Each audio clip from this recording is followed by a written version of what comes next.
কলকাতা থেকে আমার কলেজের 3 জন সহপাঠী বন্ধু এসেছিল আমাদের গাঁয়ে বেড়াতে।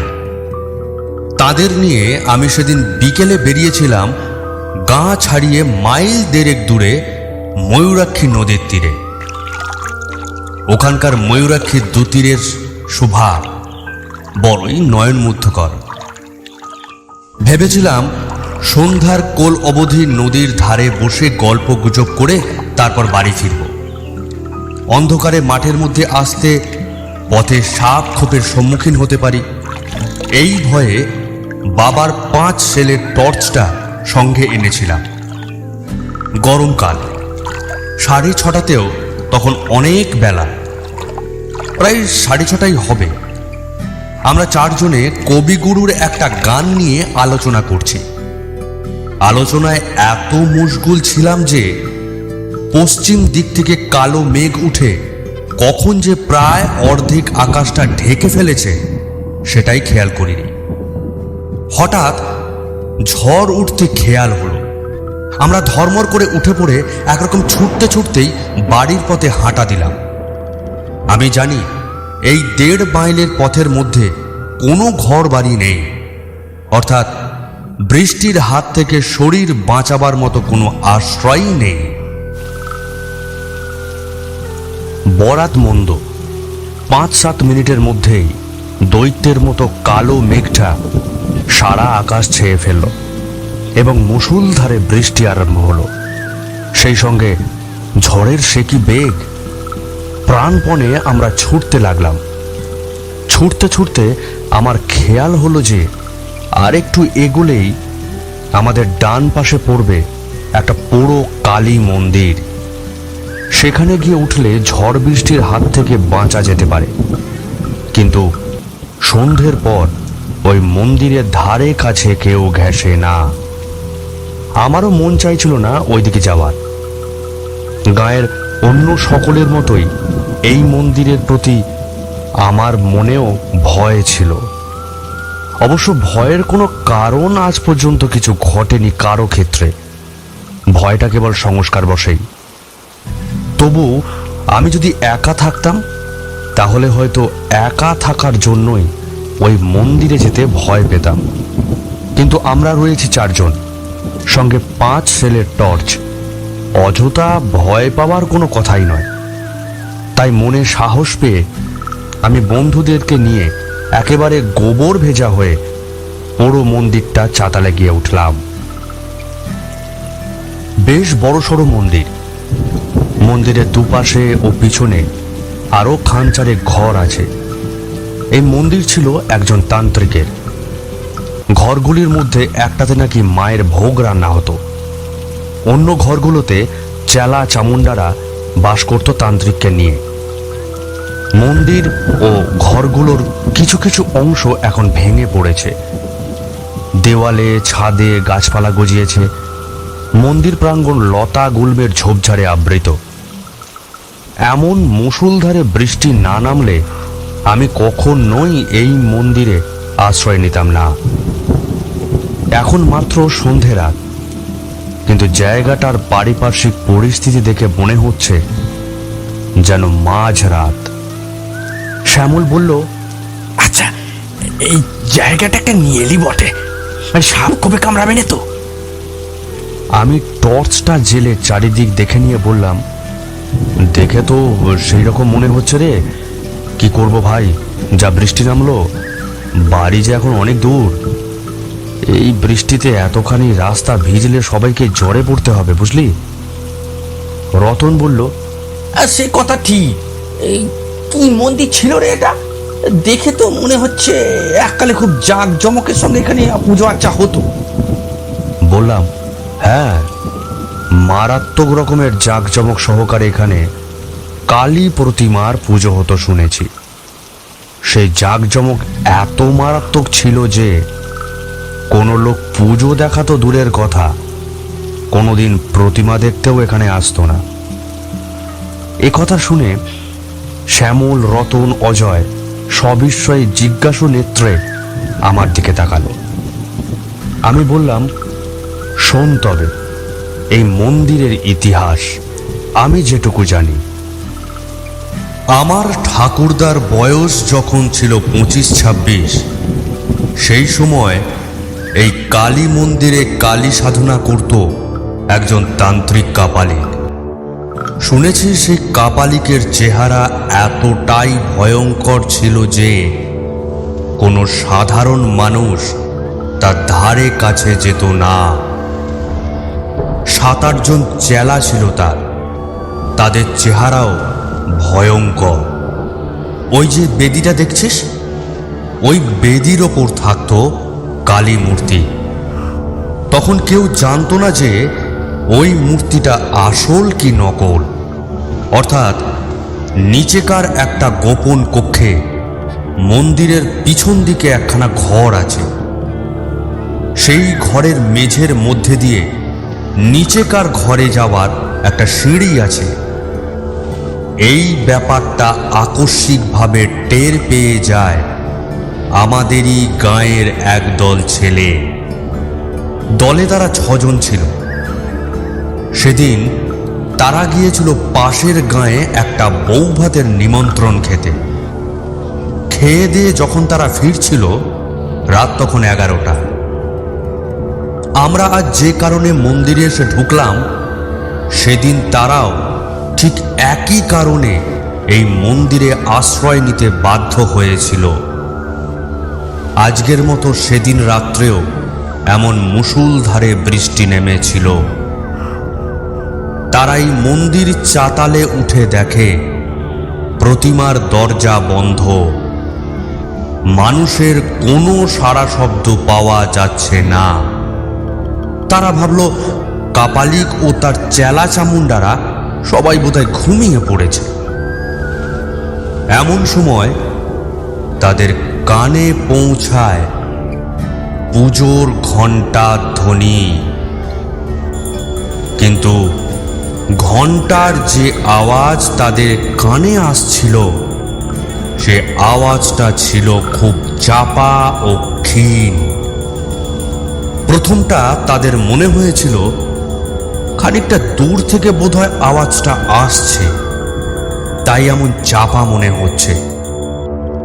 তারপরে তাদের খেয়াল হলো যে এই মন্দিরের চারপাশের প্রায় মাইল খানেক জায়গার মধ্যে কোনো ঘর বাড়ি লোক বসতি কিচ্ছু নেই। তবে তবে ওই ঘণ্টার শব্দ আসছে কোথা থেকে? পুজোর সময় পুরোহিত যে ঘণ্টা বাজায়, সেই ঘণ্টার শব্দ। তাহলে নিশ্চয়ই এই মন্দিরের মধ্যেই অন্য কোনো ঘরে পুজো হচ্ছে। এ কথা মনে হতেই ওই 6 জন ছেলে উঠে দাঁড়ালো। ওদের মধ্যে 3 জনের টর্চ ছিল। একজন বলল, এই চল না, ভেতরটা একবার চুপি দেখে আসি, কোথায় কি পুজো হচ্ছে দেখতে হবে, চল। যতগুলো ঘর ওই মন্দিরের ভেতরে ছিল, সব ঘরের দরজাই তালা বন্ধ তারা দেখল।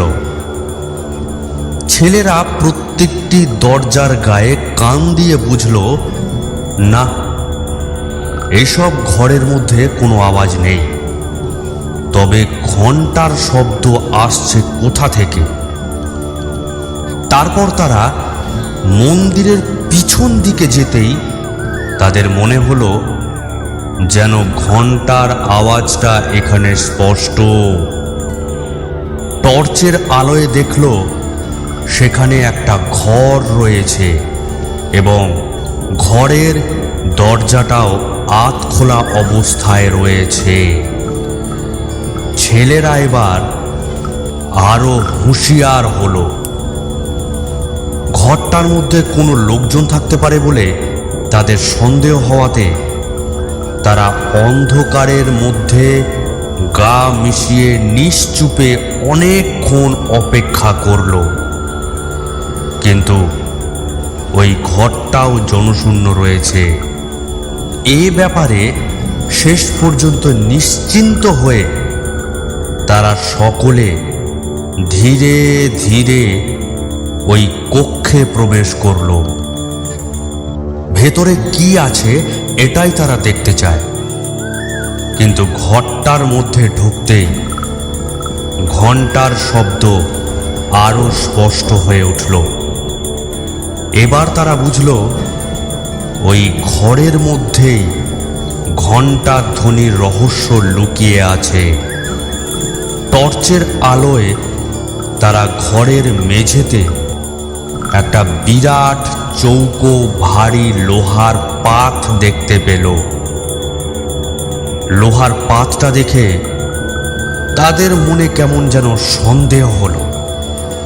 খুব সন্তর্পণে পাতটার দিকে এগিয়ে গেল। একজন সেটা টেনে সরাবার চেষ্টা করল, কিন্তু এত ভারী একজনের পক্ষে টেনে সরানো কখনোই সম্ভব নয়। তখন তারা করল কি, চারজনে ধরে সেটাকে এমন সাবধানে টানতে লাগলো যাতে কোনো রকম শব্দ না হয়। খানিকটা টানতেই একটা গর্তের মুখ তারা দেখতে পেল এবং সেই ঘন্টার শব্দ একেবারে স্পষ্ট হয়ে উঠল।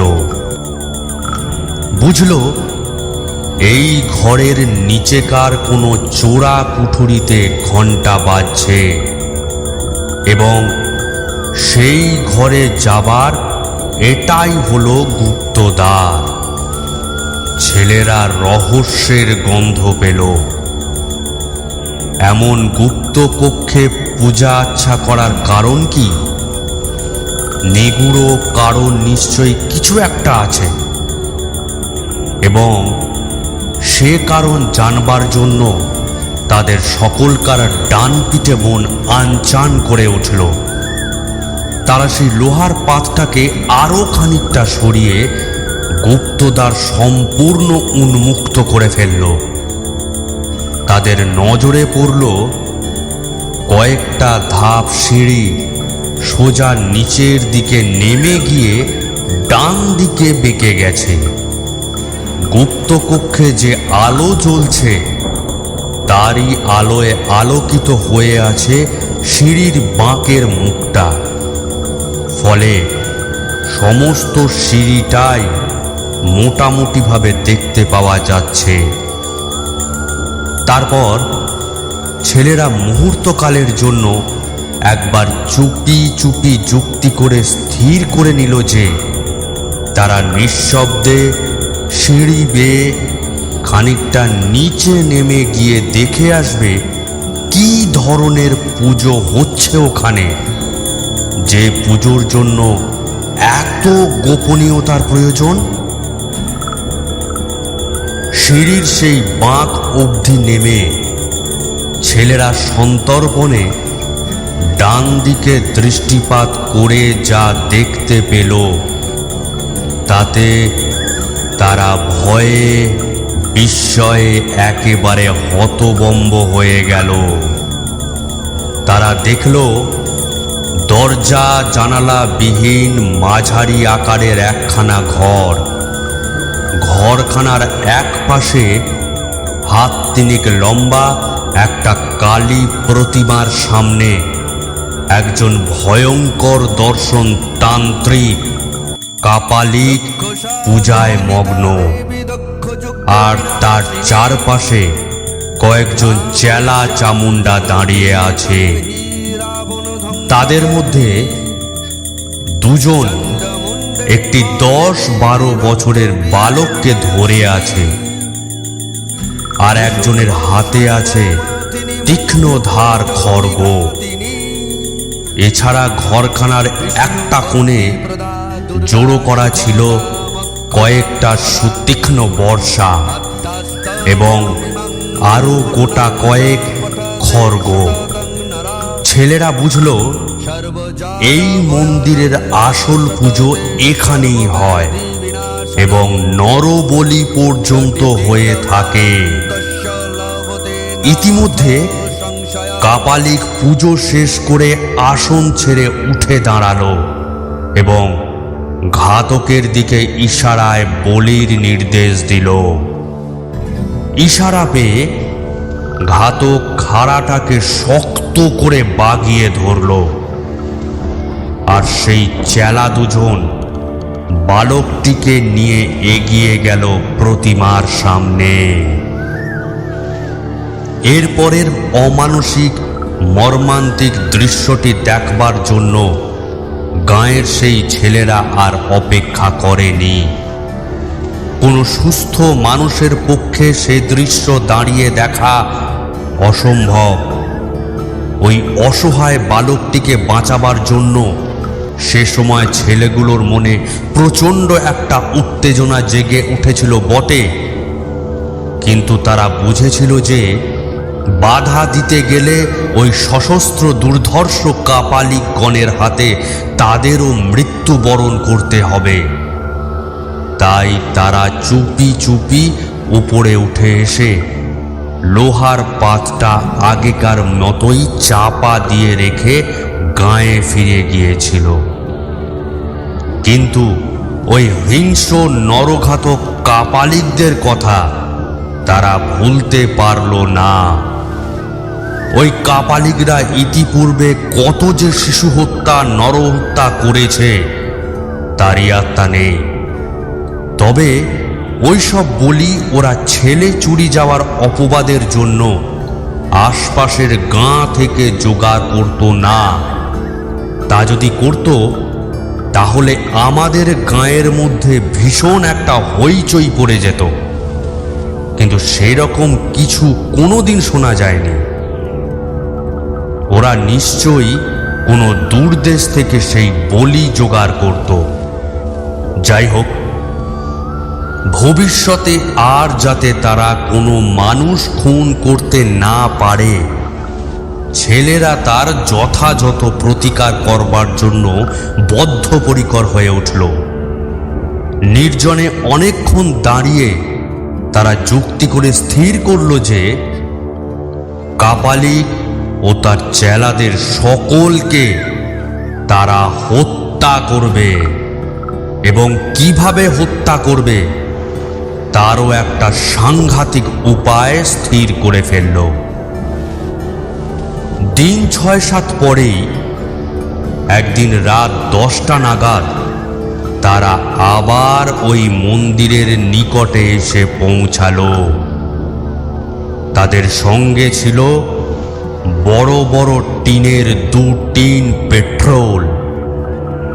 এসব ব্যাপার তখন পর্যন্ত তারা গাঁয়ের কোনো লোককে জানায়নি। জানিয়েছিল কাপালিকদের হত্যা করার পরে। মন্দিরের নিকটবর্তী বড় একটা ঝোপের আড়ালে লুকিয়ে অনেকক্ষণ পর্যন্ত তারা মন্দিরটার দিকে তীক্ষ্ণ দৃষ্টি রেখেও কোনো জনমনীষীর সাড়া শব্দ পেল না। তখন তারা নিঃশব্দে মন্দিরের চাতালে গিয়ে উঠল। তারপর পিছন দিকের সেই ঘরখানার কাছে যেতেই তাদের কানে ঘণ্টার চাপা আওয়াজ ভেসে এলো। এতক্ষণে তারা নিশ্চিন্ত হলো পুজো হচ্ছে এবং কাপালিকরা ওই পুজোর ঘরেই আছে। অতএব তারা এসে সেই গুপ্ত দ্বারের নিকট উপস্থিত হলো। তাদের এর পরের কার্যকলাপ অত্যন্ত ক্ষিপ্রতার সঙ্গে শেষ হলো। একজন একটু তফাতে সরে গিয়ে দেশলাইয়ের কাঠি জেলে একটা কাগজ ধরালো, আর একদিকে অন্য ছেলেরা লোহার পাতটা সরিয়ে ফেলেই সেই গুপ্ত গহ্বরের মধ্যে 2 টিন পেট্রোল সম্পূর্ণ ঢেলে দিল। তারপর সেই জ্বলন্ত কাগজের টুকরোটা ভেতরে ফেলে দিতেই দপ করে গহ্বরের মধ্যে করাল অগ্নি জ্বলে উঠল। সঙ্গে সঙ্গে গুপ্ত কক্ষের দরজাটাও তারা বন্ধ করে দিল সেই লোহার পাতটা দিয়ে। ততক্ষণে গুপ্ত কক্ষের মধ্যে কাপালিকদের বীভৎস অন্তিম চিৎকার শুরু হয়ে গেছে। কিন্তু সে চিৎকার অতি অল্পক্ষণের মধ্যেই থেমে গেল।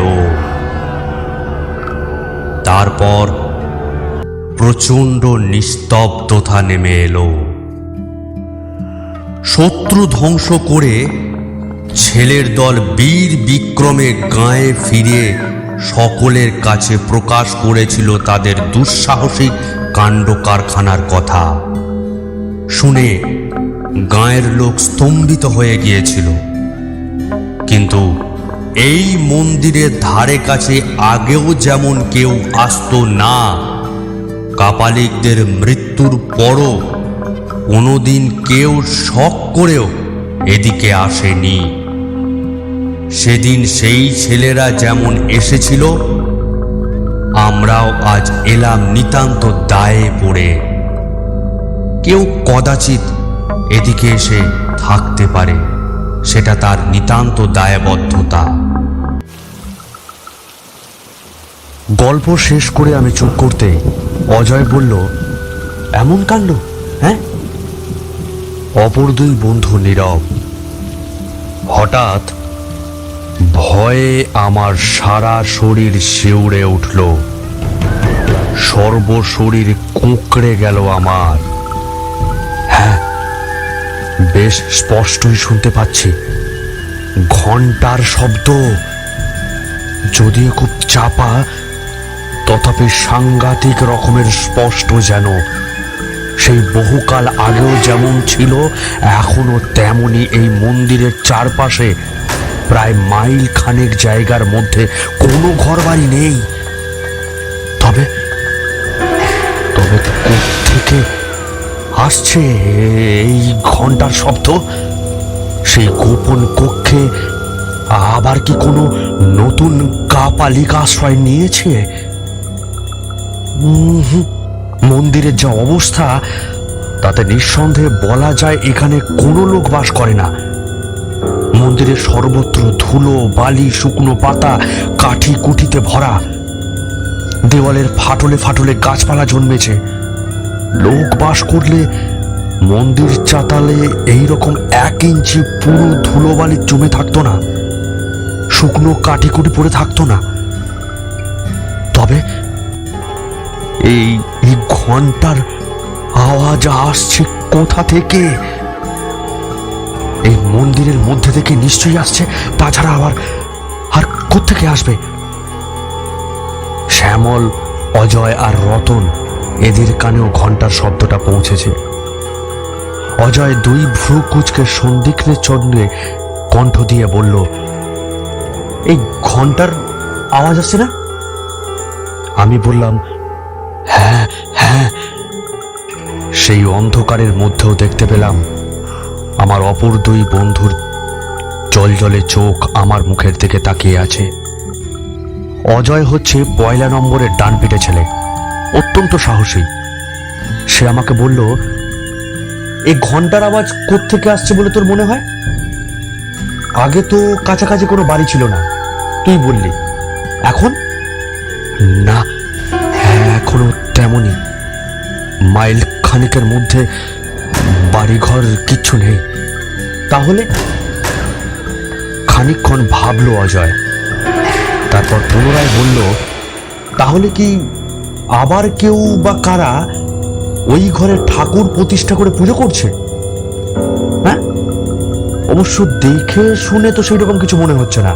20 বছরের মধ্যে এখানে কোনো লোক বাস করেছে বলে মনে হয় না। যাই হোক, ব্যাপারটা তো না দেখে ছাড়ছি না।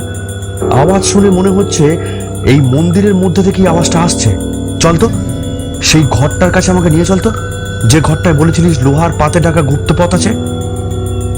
বললাম, সে ঘর তো আমি জানি না, তবে শুনেছি পিছন দিকে। দেখি চল। আমার সেদিকে যাওয়ার মোটেই ইচ্ছা ছিল না, কিন্তু পাছে শহরের বন্ধুদের কাছে আমি ভীতু কাপুরুষ প্রতিপন্ন হই, সেই ভয়েতে আমাকে ওদেরকে নিয়ে যেতেই হলো। মন্দিরের পিছন দিকে আসতেই ঘন্টার শব্দটা স্পষ্ট হয়ে উঠল। ভয়ে থরথরিয়ে কেঁপে উঠলাম আমি। কম্পিত গলায় বললাম, হ্যাঁ হ্যাঁ, সেই ঘরেতেই ঘন্টা বাজছে, কোনো ভুল নেই। আবার কারা এলো? আমি ভীত হয়ে পড়েছি। অজয় বোধহয় সেটা টের পেয়ে বলল, কি রে বিপিন, তুই কি ভয় পাচ্ছিস নাকি? না না না, ভয় ভয় পাবো কেন? তবে তবে ভাবছি আবার কোনো নরবলি টরবলি হচ্ছে না তো? আরে দেখাই যাক না কি হচ্ছে। আমি বুঝতে পারলাম রতন বা শ্যামলেরও এই সব ব্যাপারে উৎসাহের অভাব রয়েছে। ওরা দুজনেও কেমন মিলিয়ে আছে। আমার মতোই অবস্থা ওদেরও। ভীতু কাপুরুষ প্রতিপন্ন হতে চায় না বলেই হয়তো নিরুত্তরে এগিয়ে চলেছে। অজয় আমার কাছ থেকে আগেই টর্চটা নিয়েছিল। টর্চের আলোয় দুপাশ দেখতে দেখতে সে এগিয়ে চলল। যে কটা ঘর দেখলাম, কোনো ঘরেই দরজা জানলা নেই। সব উইয়ে নষ্ট করেছে আর ভেঙে চুরে পড়েছে। সর্বদা ধুলো, বালি, নোংরা ইত্যাদিতে ভরা। এখানে কোনো লোকের আসা যাওয়া থাকলে এইরকম পুরো ধুলোর আস্তরণ থাকতো না, বা এই ধুলোর মধ্যে পায়ের চিহ্ন থাকতো। কোনো পদচিহ্নই সেখানে নেই। এমনকি কোনো জন্তু জানোয়ার পর্যন্ত সেখানে আসে না। শুধু আমরাই কজন সুস্পষ্ট পদচিহ্ন ফেলে এগিয়ে চলেছি। অসম্ভব, এখানে কোনো মানুষ থাকতেই পারে না। কথাটা আচমকাই বলল অজয়। আমি বললাম, তবে? অজয় বলল, তবেটা যে কি সেটাই তো জানতে যাচ্ছি। আমরা সেই ঘরটার মধ্যে এসে হাজির হলাম। মুখে চোখে মাকড়সার জালের স্পর্শ পাওয়া গেল। এই ঘরে লোকের যাওয়া আসা থাকলে এই রকম মাকড়সার জাল ছড়িয়ে থাকতো না। এবার উজ্জ্বল টর্চের আলোয় মেঝের দিকে তাকিয়ে দেখতে পেলাম একটা বিরাট মরচে ধরা লোহার পাত পড়ে রয়েছে। মেঝের মধ্যে ওই লোহার পাতটার উপরে 1/2 ইঞ্চি পুরো ধুলোর আস্তরণ জমে আছে। এখানে ঘন্টার শব্দ আরো স্পষ্ট। এক টানা ঘন্টা বেজে যাচ্ছে, যেন মনে হচ্ছে আরতি হচ্ছে। আমরা প্রত্যেকেই উপলব্ধি করলাম যে এই ঘরের নিচ থেকেই ঘন্টার আওয়াজটা আসছে। যেখানে লোকজনের কোনো অস্তিত্ব নেই, সেখানে ঘন্টা বাজে কি করে? এ কি অলৌকিক কাণ্ড! আমার গায়ের লোম খাড়া হয়ে উঠল। ভীষণ একটা বিপদের ইঙ্গিত পাচ্ছি যেন। আশ্চর্য, অদ্ভুত। অজয় নির্বিশেষে দৃষ্টিতে লোহার পাতটার দিকে তাকাতে তাকাতে কথাটা বলল। শ্যামল বলল, আরে স্পষ্টই বোঝা যাচ্ছে যে বহুকাল এই ঘরে মানুষ কোনোদিন পদার্পণ করেনি, অথচ এই নিচেকার ঘরে ঘন্টা বাজছে। ঘন্টাটা আপনি আপনি নিশ্চয়ই বাজছে না, নিশ্চয়ই খুব মানুষ বাজাচ্ছে। তবে কি সেই মানুষ হাওয়ায় মিশে নিচের ঘরে গেছে? হ্যাঁ, যার জন্য তার পায়ের ছাপ পড়েনি। হ্যাঁ। অজয় বলল, সত্যি ভাববার কথা। এ রহস্যের কারণ আমাকে জানতেই হবে। এবার আমরা সকলে মিলে লোহাটা টেনে সরাতেই গুপ্ত পথটা নজরে পড়ল, আর সেই সঙ্গে সঙ্গে ঘন্টার আওয়াজটাও একেবারে কানের কাছে এগিয়ে এলো। কিন্তু কি অন্ধকার গর্তটা!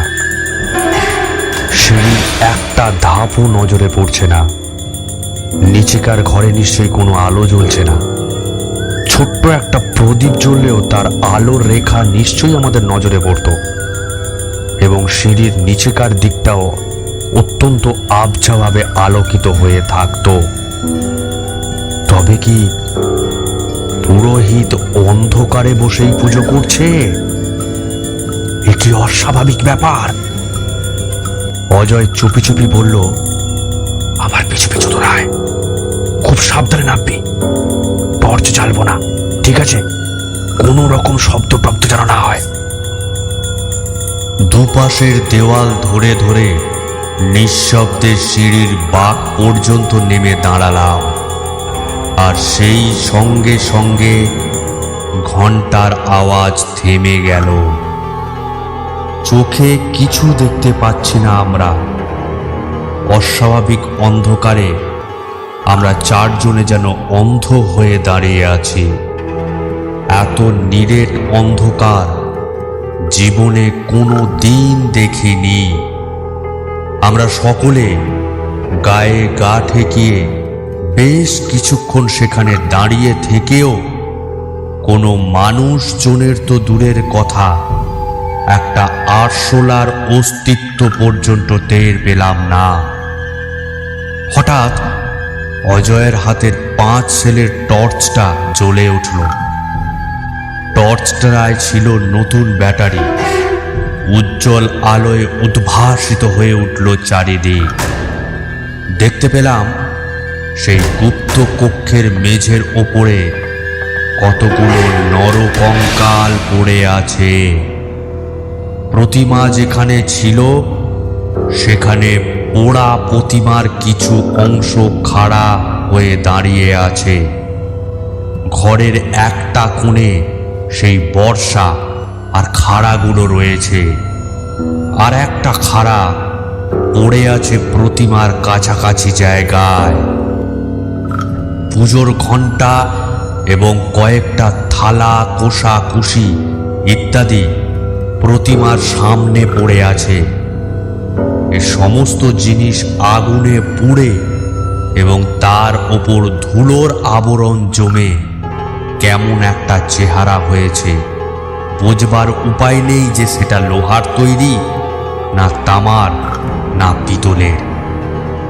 বেশ কিছুক্ষণ ঘরটা দেখে অজয়ের গলায় বেশ জোর দিয়ে বলে উঠল, অসম্ভব! এই ঘরে কখনো ঘন্টা বাজছিলই না। ঘন্টার শব্দ অন্য কোথা থেকে আসছিল। আমাদের সকলকার শোনার ভুল। না না, আর এখানে নয়। উপরে চল, উপরে চল, উপরে যাওয়া যাক, উপরে চল। আমি বেশ বুঝতে পারলাম কথা বলার সময় অজয়ের গলা কাঁপছিল, আর আমার নিজের অবস্থা অত্যন্ত শোচনীয়। কি যেন এক নিদারুণ ভয়ে আমি ঘেমে উঠলাম। যাই হোক, আমরা উপরে উঠতে শুরু করলাম। সবার আগে আছে আমি, আর সবার নিচে টর্চ হাতে অজয়।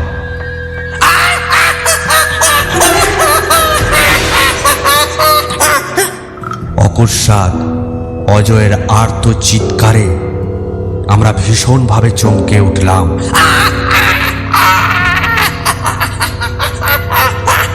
চিৎকার করতে করতে অজয় বসে পড়ল সিঁড়ির ওপরে। তার হাত থেকে টর্চটা খসে পড়েই নিভে গেল। শুনলাম তার গলার আওয়াজ, বাঁচা, আমাকে বাঁচা, বাঁচা, বাঁচা, বাঁচা, বাঁচা, বাঁচা। তারপরেই সব চুপচাপ। আমরা হুড়মুড় করে নেমে গেলাম অজয়ের কাছে। টর্চটা কোথায় পড়েছে কে জানে।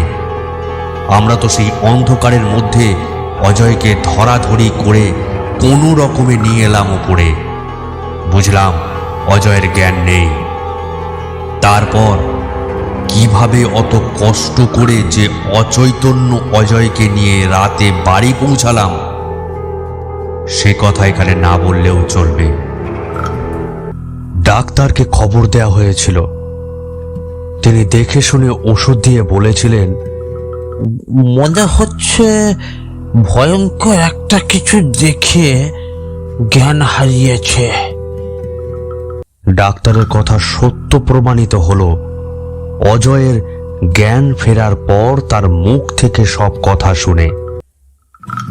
জ্ঞান অবশ্য ঘন্টা দুয়েকের মধ্যেই ফিরেছিল, কিন্তু সে মোহাচ্ছন্নের মতো পরদিন বেলা 8টা পর্যন্ত ছিল।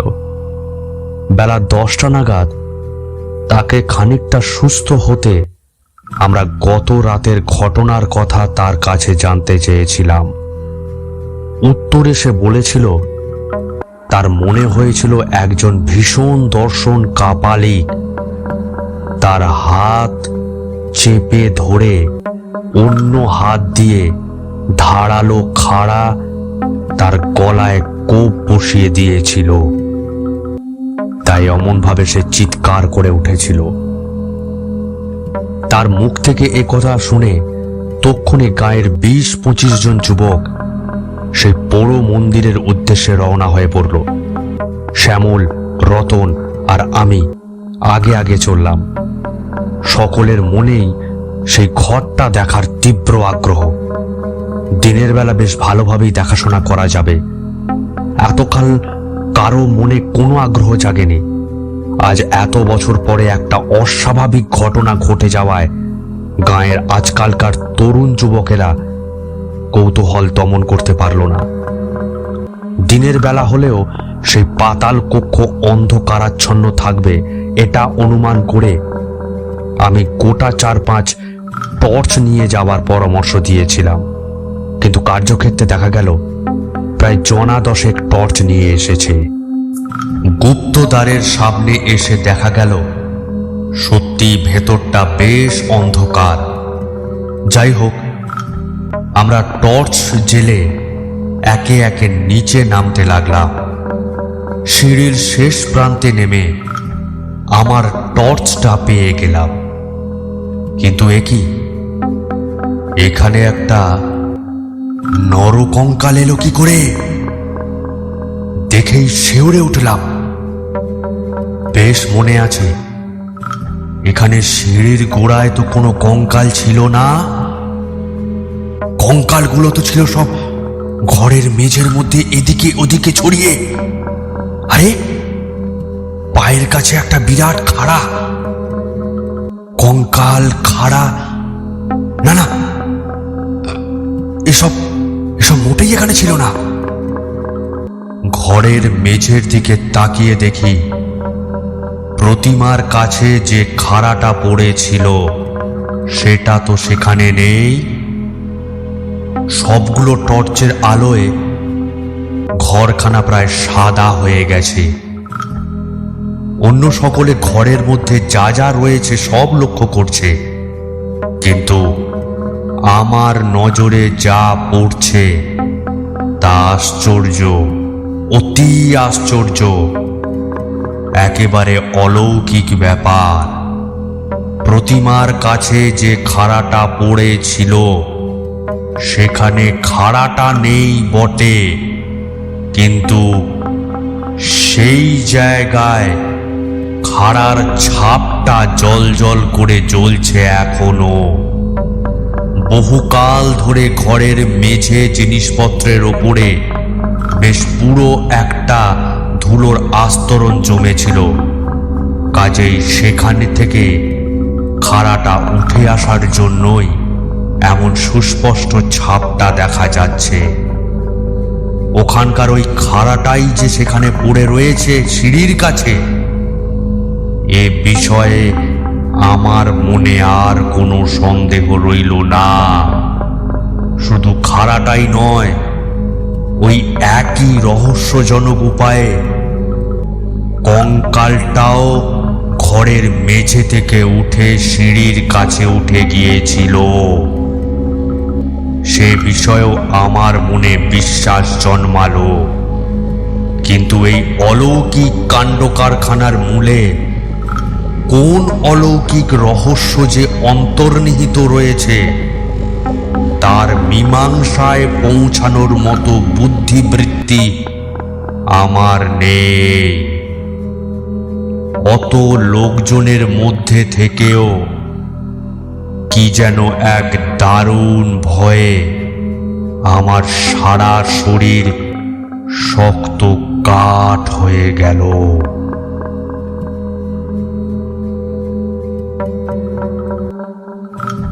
নমস্কার, শেষ করলাম আজকের গল্প পোড়ো মন্দিরের আতঙ্ক, লেখক হেমেন্দ্র কুমার রায়। যদি ভালো লেগে থাকে অবশ্যই লাইক, শেয়ার, কমেন্ট করবেন আর চ্যানেলটি অবশ্যই সাবস্ক্রাইব করবেন। আবার ফিরে আসছি নতুন কোনো একটা গল্প নিয়ে। ততক্ষণের জন্য টাটা, সবাই ভালো থাকবেন।